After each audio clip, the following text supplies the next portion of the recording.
नमस्कार बच्चों, आप सभी का मेरे चैनल लेट्स लर्न देवभूमि में पूरे दिल से बहुत बहुत स्वागत है।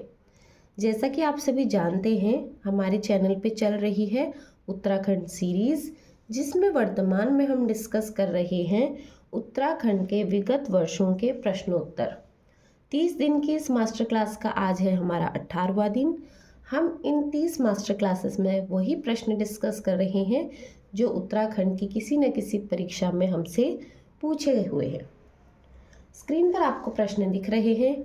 हमेशा की तरह कोशिश यही कीजिएगा कि प्रश्नों के उत्तर आप मुझसे पहले दे सकें। आज का पहला प्रश्न है, वर्ष 2011 की जनगणना के अनुसार उत्तराखंड में शिशु लिंग अनुपात क्या था? अब बच्चे लिंग अनुपात तो पढ़ लेते हैं, साक्षरता पढ़ लेते हैं, लेकिन परीक्षा में पूछा क्या गया? शिशु लिंग अनुपात पूछा गया। तो 2011 जनगणना के अनुसार हमारे राज्य का जो शिशु लिंग अनुपात चाइल्ड सेक्स रेशियो था वो था 890, 890। तो कितना था हमारा शिशु लिंग अनुपात? 890 था। अगला प्रश्न, हिमालयन डिस्ट्रिक्ट्स के लेखक कौन थे? हिमालयन डिस्ट्रिक्ट्स के लेखक कौन थे? इसके लेखक थे हमारे एटकिंसन।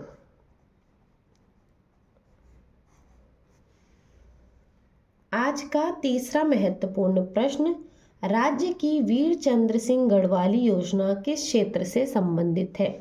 हमारे राज्य में क्या है, योजना चलती है जो है वीर चंद्र सिंह गढ़वाली योजना। तो प्रश्न ये पूछा गया है कि यह योजना किस क्षेत्र से संबंधित है? तो यह योजना हमारी पर्यटन से संबंधित है।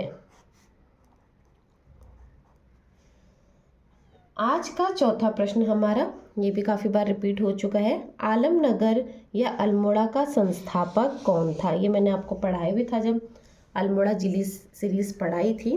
तो अल्मोड़ा जिला सीरीज़ में बताया था जो अल्मोड़ा या इसका जो पुराना नाम आलमनगर है, इसका संस्थापक बालो कल्याण चंद।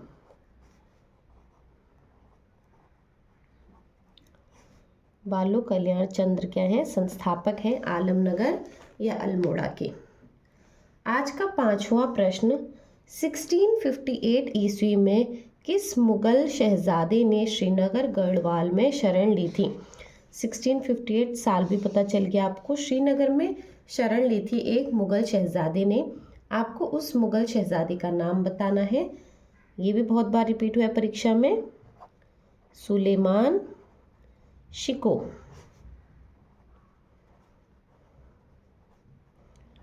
किसी प्रश्न में कोई डाउट होता है तो आप कमेंट करके अपना क्वेश्चन पूछ सकते हैं। आज का छठा प्रश्न हमारा, भारत के प्रथम कृषि विश्वविद्यालय की स्थापना पंतनगर में हुई थी। आपको पता है हमारे देश का जो पहला कृषि विश्वविद्यालय है वो पंतनगर में है। अब ये पूछ रहा है उसकी स्थापना कब हुई? उसकी स्थापना हुई थी 17 नवंबर 1960 में। अगला प्रश्न हमारा, ब्रिटिश कुमाऊं के किस कमिश्नर ने पुलिस व्यवस्था के स्थान पर सामान्य प्रशासन के लिए पटवारी व्यवस्था लागू की थी? तो जो ब्रिटिश कुमाऊं कमिश्नर थे जिन्होंने पुलिस व्यवस्था के स्थान पर क्या किया था? सामान्य प्रशासन के लिए क्या किया था? पटवारी व्यवस्था लागू करी थी। वह ब्रिटिश कुमाऊं के कमिश्नर थे श्री ट्रेल। अगला प्रश्न हमारा, ब्रिटिश गढ़वाल का 1840 में मुख्यालय कहाँ था?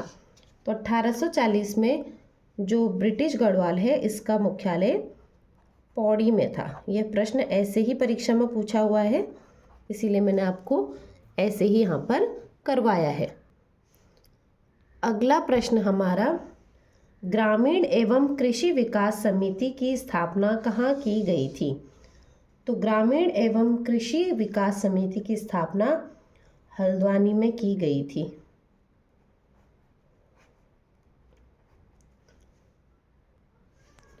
अब बढ़ेंगे हम अगले महत्वपूर्ण प्रश्नों की तरफ।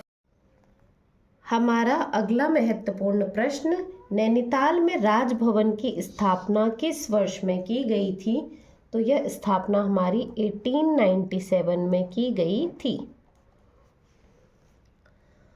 आज का 11वां प्रश्न, 2011 की जनगणना के अनुसार उत्तराखंड राज्य की कुल जनसंख्या में अनुसूचित जाति का प्रतिशत है।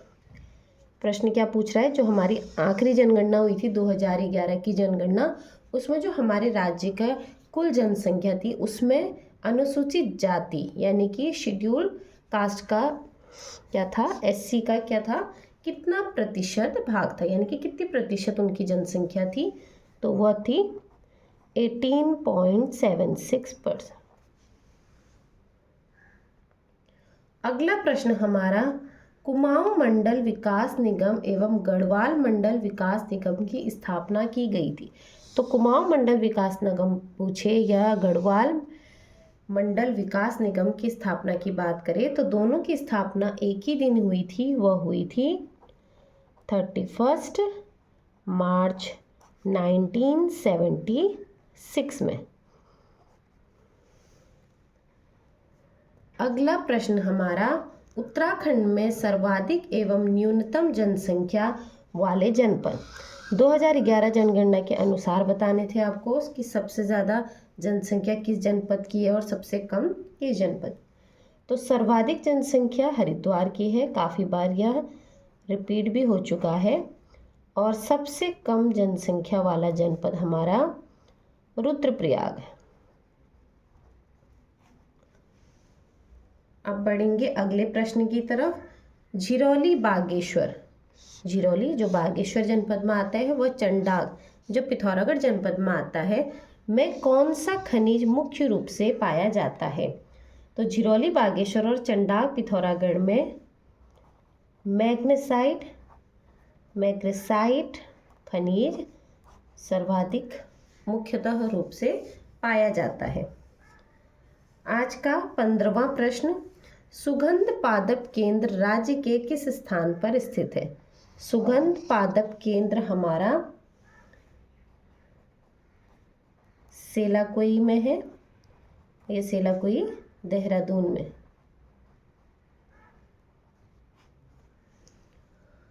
उम्मीद करती हूँ आपको प्रश्न में कोई डाउट नहीं होगा। प्रश्न ये सेम टू सेम इसी तरीके से परीक्षा में पूछे हुए हैं। पेपर से उठा के मैंने प्रश्न वैसे ही लिखा है और जैसा आंसर की में आंसर दिया गया था वही आंसर मैं आपको बता रही हूँ। अगला है, जनगणना 2011 के अनुसार राज्य में किस जनपद में महिला साक्षरता न्यूनतम थी? तो महिला साक्षरता सबसे कम उधम सिंह नगर में थी। उधम सिंह नगर की जो महिला साक्षरता है वो सबसे कम है। आज का 17वां महत्वपूर्ण प्रश्न, मानस खंड में किस क्षेत्र को राम क्षेत्र कहा गया है?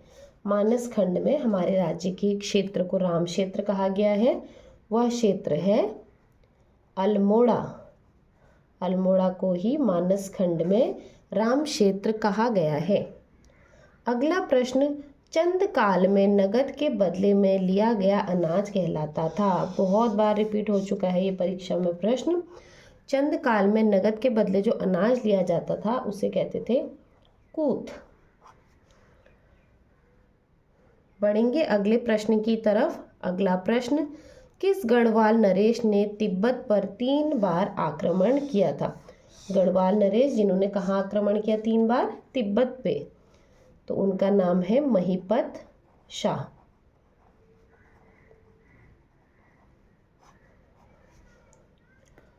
आज का 20वां प्रश्न, कुमाऊं का प्रथम कमिश्नर कौन था? ये तो अब आप आराम से बता दोगे, ये भी क्या है मैंने बहुत बार पढ़ा दिया है। कुमाऊं के प्रथम कमिश्नर थे एडवर्ड गार्डनर।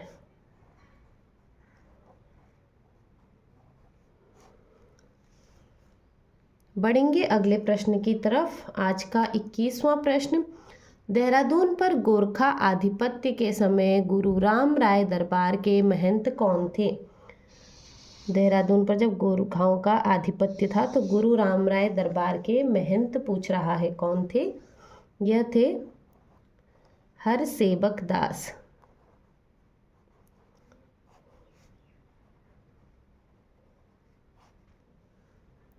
आज का 22वां प्रश्न, उत्तराखंड गौरव सम्मान की शुरुआत किस वर्ष की गई थी? तो उत्तराखंड में गौरव सम्मान की शुरुआत की गई, अब वह किस वर्ष की गई? 2021 में। आज का 23वां महत्वपूर्ण प्रश्न, लाखा मंडल मंदिर किस शैली में बना है? तो लाखा मंडल मंदिर जो है वो हमारा नागर शैली में बना है। और मैंने आपसे कहा भी था जो ऐतिहासिक मंदिर हैं या जो बड़े बड़े मंदिर हैं ये क्या है, किस जनपद में है, किस नदी के तट पर हैं, किस ईश्वर को समर्पित हैं, किस शैली में बने हैं या किस राजा ने बनवाए हैं। इसी प्रकार के प्रश्न क्या है, मुख्यतः मंदिरों से पूछे जाते हैं। अगला प्रश्न, कोटेश्वर गुफा किस जनपद में स्थित है? तो कोटेश्वर गुफा हमारी रुद्रप्रयाग जनपद में स्थित है।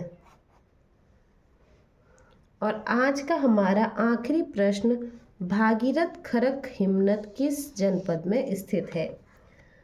भागीरथ खरक हिमनद या ग्लेशियर की बात कर रहा है, किस जनपद में स्थित है या कहाँ पर है? यह चमोली में स्थित है, बद्रीनाथ के पास। बद्रीनाथ के पास स्थित है। जनपद की बात कर रहा है तो जनपद हो गया हमारा चमोली। तो इसी के साथ हमारे आज के भी 25 महत्वपूर्ण प्रश्न यहीं पर समाप्त होते हैं। प्रश्न आपको अगर कोई समझ में नहीं आ रहा हो तो मैंने आपको हमेशा की तरह बोला है, कमेंट बॉक्स में अपना क्वेश्चन मुझसे पूछ सकते हैं। आपको आंसर शीघ्र अतिशीघ्र देने का मेरा क्या रहेगा, प्रयास रहेगा। बाकी जो बच्चे भी नए नए हैं वो प्लीज़ पेपर के क्वेश्चंस देख के घबराए नहीं। कुछ टाइम की तैयारी या कुछ समय आपको तैयारी को देना होगा, फिर आप भी इन प्रश्नों के उत्तर आसानी से दे सकोगे। इनको देखकर सिर्फ आपको अभी क्या है, अपना आइडिया लेना है कि आपको तैयारी किस हिसाब से करनी है, बस उस बात का ध्यान रखना है। बाकी स्ट्रेस बिल्कुल नहीं लेना है। कंटिन्यूसली पढ़ाई करोगे, लगातार मेहनत करोगे तो कोर्स आपका भी कंप्लीट होगा और आपका पेपर भी क्या है, ज़रूर निकलेगा। तो इन्हीं शब्दों के साथ अपने आज के वीडियो को मैं यहीं पर समाप्त करती हूँ। आशा करती हूँ आपको मेरी मेहनत पसंद आई होगी। प्लीज़ वीडियो को ज़्यादा से ज़्यादा शेयर कीजिए ताकि और बच्चों की भी क्या हो, इन वीडियो के थ्रू थोड़ी बहुत मदद हो सके। बाकी आप सभी का मेरे चैनल से जुड़े रहने के लिए और मेरे वीडियो पे अपना प्यार दिखाने के लिए पूरे दिल से बहुत बहुत धन्यवाद।